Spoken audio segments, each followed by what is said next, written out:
চাকরিহারাদের বিকাশ ভবন অভিযানে ধুমধুমার। বিকাশ ভবনের বাইরে পুলিশের সঙ্গে ধস্তাধস্তি চাকরিহারাদের। আন্দোলনকারীদের গেটের বাইরে বের করে দিল পুলিশ।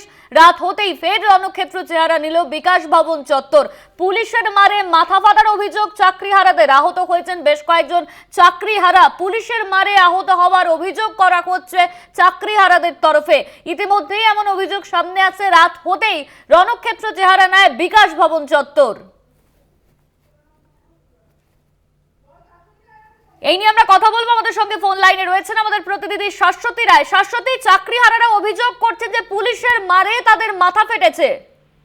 একেবারে পরিস্থিতি নিয়ন্ত্রণে আনতে লাঠি চার্জ করে পুলিশ বাহিনী এবং সেখান থেকে গুরুতরভাবে আহত হন চাকরিহারা শিক্ষকরা এবং কার্যত দেখা যায় বেশ কিছু শিক্ষকের মাথা ফেটে গেছে এবং তারা গুরুতরভাবে আহত হয়েছেন। কারোর হাতে লেগেছে, কারোর পিঠে প্রবল জোরে লেগেছে লাঠির বাড়ি এবং সব থেকে বড় বিষয় রণক্ষেত্রের চেহারা নিয়েছিল কিছুক্ষণের মধ্যেই বিকাশ ভবন চত্বর এবং দফায় দফায় পুলিশের সঙ্গে ধস্তাধস্তি হওয়ার ছবি দেখতে পাওয়া যাচ্ছিল। কিন্তু একসময় পুলিশ পরিস্থিতি নিয়ন্ত্রণে আনতে কার্যত লাঠি চার্জ চালায় এবং এই মুহূর্তে বিকাশ ভবনের বাইরের অংশে কিন্তু জমায়েত চালাচ্ছেন চাকরিহারা শিক্ষক শিক্ষিকা এবং শিক্ষা কর্মীরা। তাদের সঙ্গে বিভিন্ন যৌথ মঞ্চের তরফ থেকেও কিন্তু অংশগ্রহণ করেছেন বহু কর্মচারীরা এবং সব থেকে বড় বিষয় বিকাশ ভবনের ভেতরে আটকে থাকা কর্মচারীদের বের করে আনতে পুলিশ তৎপর হয়েছিল এবং সেখান থেকে উত্তপ্ত হয়ে ওঠে পরিস্থিতি। কারণ যারা চাকরিহারা শিক্ষকরা ছিলেন তারা দাবি রাখছিলেন যে ভেতরে যারা রয়েছেন তারা ভেতরেই থাকবেন এবং তারা বাইরে অবস্থান বিক্ষোভ চালাবেন এবং সেখান থেকে দাঁড়িয়ে চাকরিহারারা কার্যত নিজেদের শান্তিপূর্ণ অবস্থান বিক্ষোভ চালাচ্ছিল এবং তারপরেই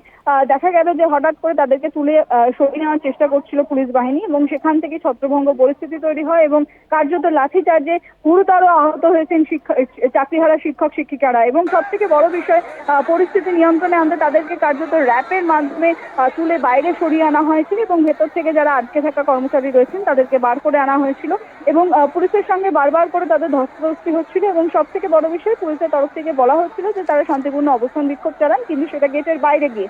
কারণ যেহেতু বিকাশ ভবন চত্বর একটি সরকারি দপ্তর এবং সেখানে বহু দপ্তরের অফিস রয়েছে এবং সেখানে বহু ভিজিটার্স যারা বাইরে থেকে এসেছেন বিভিন্ন কাজের কারণে তারা ভেতরে আটকে রয়েছেন। তাদেরকে বার করে আনাটা জরুরি। তাদের নিরাপত্তার খাতিরে পুলিশ বাহিনী ভেতরে মোতায়েন করা হয়েছিল এবং তেমনটাই জানানো হচ্ছে পুলিশের তরফ থেকে।